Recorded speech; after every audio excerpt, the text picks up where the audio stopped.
네, 이 시간 크레딧 교정 정보로 여러분 찾아뵙도록 하겠습니다. ASAP Fix.com의 윤인영 실장 자리에 모셨는데요. 인사 나누면서 유익한 나눔의 시간 갖도록 하겠습니다. 안녕하십니까? 안녕하세요. 예. 지난 시간에 이제 크레딧 교정이라는 거에 대해서 우리가 왜 필요한지에 대해서 이야기를 나눴는데요. 물론 대부분이 알고 있겠습니다만은 가장 우리가 크레딧이 나빠지는 어떤 중요한 감점 요인이 있을 거예요. 그것부터 좀 풀어나가면서 이야기를 나누도록 하겠습니다. 예. 대체적으로 크게 감점 요인이라는 거는 이제 말씀드릴 수 있는 거는 이제 한국말로 좀 이렇게 좀 설명하기는 어려운 부분은 그냥 영어로 그냥 말씀을 드릴게요.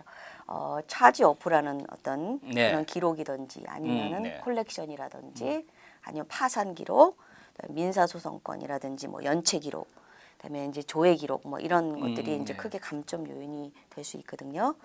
이제 일단은 이제 크레딧 리포트를 뽑아보면 여러 가지가 나오는데 그러면 또 이제 점수 구성을 이제 어떤 식으로 하는지 가장 큰 요인이 뭔지 왜 감점이 되는지 이제 그런 거를 이제 5가지 이제 보통 요인으로 보는데 이제 그 첫 번째가 보면은 제일 중요한 게 이제 한 35% 정도 차지하는 게 뭐냐면 제 날짜에 이제 페이먼트를 냈는지 만약에 뭐 한 번이라도 뭐 30일 이상을 뭐 이렇게 연체를 해서 냈다든지 이제 그러면은 크게 점수가 떨어지는 요인이 됩니다. 그런 것들이. 여기에서 하나 이제 그 여쭤볼 게 우리가 늦게 내면 레이 차지라고 해서 다시 오잖아요. 그렇죠. 근데 레이 차지를 내게 되면 괜찮나요? 아니면 어떻게 되나요? 일단은 가장 이제 잘못 알고 계시는 것 중에 하나는 뭐 깜빡하셨던지 아니면 실수로 만약에 듀데이를 넘기셨어요. 뭐 며칠이 지났는데 내야 되는데 안 냈다. 그리고 아예 어차피 뭐 늦었는데 그리고 다음 달에 어떤 비리 올 때까지 기다리시면은 30일이 넘어가기 때문에 그런 요인이 이제 그 크레딧 점수의 감점 요인이 됩니다. 그러니까 일단은 늦었어도 30일 안에 내는 것이 이제 크레딧 기록에 올라가지 않게 되는 거죠.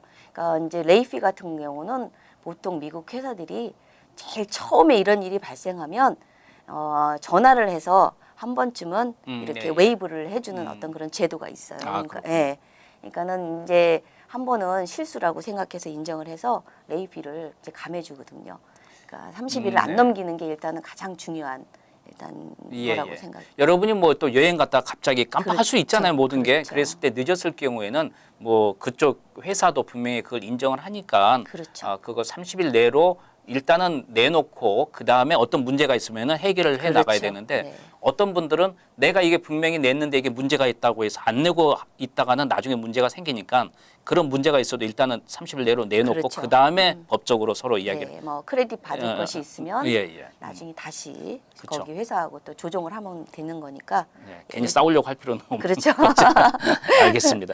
근데 이제 이 30일이 어떤 분들은 30일 내로만 낸다고 해서 너무 자주 지연을 계속 반복이 되면 그것도 이제 문제는 있겠죠.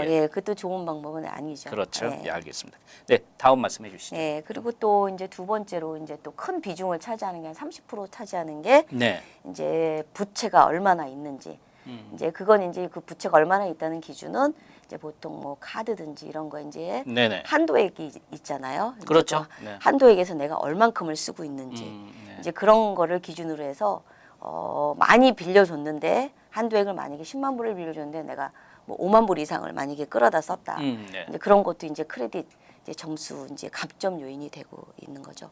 그러니까는 그런 것도 좀 신경 쓰셔서 그러니까 저희가 이제 오시면은 상담 드리는 게 카드가 하나 있는 것보다는 이제 몇 개 한 2-3개 정도 가지고 계시면서 그러니까 이제 한꺼번에 이렇게 한 카드를 많이 쓰는 것보다는 이제 전체적인 이제 액수에서 이제 30%를 안 넘는 범위 내에서 이렇게 부채를 만들지 않으시는 게 가장 또 중요한 요인이 됩니다. 레코멘드를 한다면 보통 이제 막 1,000불이라고 했을 경우에 어느 정도 부채가 남아 있는 게 그나마 좋은 생각보다 부채가 굉장히 좀 적어야 돼요. 그러니까 저희들이 말씀드리는 건 30% 맥시멈 그 이상은 이제 부채를 안 갖고 계시는 게 좋다고 말씀을 드려요. 카드 하나에 1,000불이면 300불 이상이 밸런스가 남아 있으면 안 좋다는 이야기예요. 그러니까 그렇죠. 그러니까 여러분께서 이번에 뭐 연말에 어떤 선물 사느라고 900불을 썼으면 적어도 300불 미만으로 남길 수 있게끔 해서 보내야 되는 거고 그게 힘들다면 카드가 2-3개 있으면 아무래도 분산을 시키니까 하나당 부채 비율이 낮아지니까. 네, 조금 좀 번잡스러운 부분이 없지 않아 있지만 여러 개의 카드를 쓰다 그렇죠. 보면 이제 내는 날짜도 틀리고 그래서 그렇죠. 조금 좀 불편한 부분이 있는데 그래도 크레딧 점수를 유지하는 데는 네. 좀 그런 걸 저희가 권해드리고 있습니다. 그리고 이제 이런 건 어떻습니까? 어떤 분은 이제 유학생이라든지 미국에 새로 왔을 때는 크레딧이 전혀 없기 때문에 그렇죠. 이럴 때 은행에서 그 카드를 그러니까 돈을 디파짓하고 하는 그래서 카드를 발급받는 경우도 있더라고요. 네, 시큐리티 크레딧 카드라고. 네네. 그러니까 담보가 이제 본인이 크레딧이 담보인데 이제 네. 다 그런 크레딧 담보가 없으니까 은행에서 요구하는 그렇죠. 거는 본인이 어느 정도 돈을 디파짓을 하고, 해놓고 네. 그 액수 한도 내에서 이제 크레딧 카드를 내주는 건데 네. 일단은 유학생분들은 힘든 게 일단은 소셜 시큐리티 번호가 없기 때문에 네. 실제적으로는 번호를 받기 전에 쓰시는 크레딧은 사실은 크게 의미는 그렇죠. 없어요. 예. 뭐 새로 이렇게 뭐 미국에 이민 오셨다는데 그렇죠. 이런 분들이 앞으로 영주권 이제, 이상자. 예. 예. 그러면 이제 그런 경우에는 단돈 뭐 이게 500불이 됐든 1000불이 됐든 리밋이 그것도 계속 갚아 나가고 잘 나가면 그 크레딧 쌓여지는 건가요? 이제 그거를 이제 기본으로 해서 네. 이제 만약에 소셜 넘버가 있으신 분들은 네. 6개월이나 한 1년쯤 되면은 이제 회사에다가 요청을 하면 이제 그동안에 낸 기록을 보고 예, 예. 신용이 있다고 생각하면은 이제 정상적인 크레딧 카드를 이렇게 내줘요. 리밋은 좀 적더라도 한도액은 적더라도 네. 이제 그때부터 그렇죠. 사실은 실제적으로 크레딧이 쌓이는 거고 그 전에 어떤 그런 부분들은 회사가 이제 그 개인을 볼 때 이제는 카드를 줘도 되겠다 하는 어떤 그런 신용 부분을 이제 점수를 매기는 거죠. 시큐리티 크레딧 카드라는 거. 그러면 이 부채가 많으면 안 좋다 그랬는데 사실은 주택 모기지는 부채가 많은 거 아니에요? 그거는 조금 네. 이제 보는 관점이 조금 틀려. 그거는 이제 그렇군요. 이제 부채라는 이제 여기서 말하는 이 부채라는 거는 이제 카드 같은 경우는 네. 일반 어떤 그냥 자동차나 네. 어떤 집 같은 것처럼 일정 이제 액수를 일정 기간에 계속 내고 있는 네네. 이게 쉽게 말하면 이제 영어로 인스톨먼트 론이라고 예, 하는데 예. 이제 그런 거는 이제 큰 부채라고 이제 예. 하지를 않고 이제 부채라는 건 이제 카드 주로 네네. 이제 리발빙이라고 그래가지고 이제 계속 끌어다 쓰고 이제 갚고 하는 어떤 그런 좀 다른 종류의 그렇죠. 예, 다른 종류의 이제 부채가 되는 거죠. 주택 모기지는 여러분이 어느 기간 동안은 고정된 액수를 계속 그렇죠. 납부를 해야 되는 건 어차피 여러분께서 그건 제외를 하고 그다음에 내가 알아서 갚아 나가는 그런 상태에서 부채는 꼭 30% 미만으로 그렇죠. 가능하면 네. 전체적으로 예. 필요하다. 네, 계속 말씀해 주시죠. 그리고 이제 또 다른 한 세 가지로는 네. 한 15% 정도 차지하는 게 이제 얼만큼 오랫동안 이제 크레딧 히스토리를 갖고 있었는지, 네. 예, 얼만큼 이제 오랫동안 카드를 사용하고 있었는지, 그렇죠. 예, 이제 그런 게 한 15% 정도 차지하고요. 또 한 10% 정도 차지하는 거는 이제 새로운 카드를 얼만큼 이제 만들고 있는지, 네. 이제 그런 거에 따라서 또 이제 점수 구성이 되고 또 이제 마지막으로 이제 자주 사용하는 이제 크레딧 정보, 네. 이제 어떤 종류의 카드를 쓰고 있는지.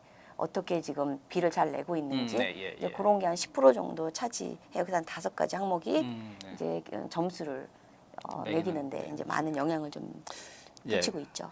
끝으로 이제 우리가 그 크레딧 카드를 언제부터 거기 보면 카드에 since 언제부터 한다고 나오잖아요. 그렇죠. 기간이. 네, 그렇죠. 그러니까 최소한 하나 정도는 다른 건 자주 발급받더라도 하나 정도는 최소한 오래된 걸 좀 갖고 있는 게 그렇죠. 도움이 되겠네요. 예, 근데 그냥 가지고만 계시는 거는 별로 쓰면서 의미가 쓰면서. 없어. 예, 예. 예. 많이는 아니래도 한 달에 뭐 한 번 정도 이렇게 네, 예. 이제 사용하고 있다는 거를 이제 네. 보여줘야 되니까 예. 오래된 카드 하나 정도는 가지고 계시는 게 크레딧 점수에 좀 좋은 영향을 미칠 수가 있죠. 혹시 여러분이 카드를 좀 변경하려고 하더라도 최소한 가장 오래된 그런 그렇죠. 그 히스토리가 있는 카드는 꼭 킵하셔서 한 달에 한 번 정도 좀 네. 사용해 볼 수 있는 그런 상황이 지혜로운 방법이 되겠네요. 네.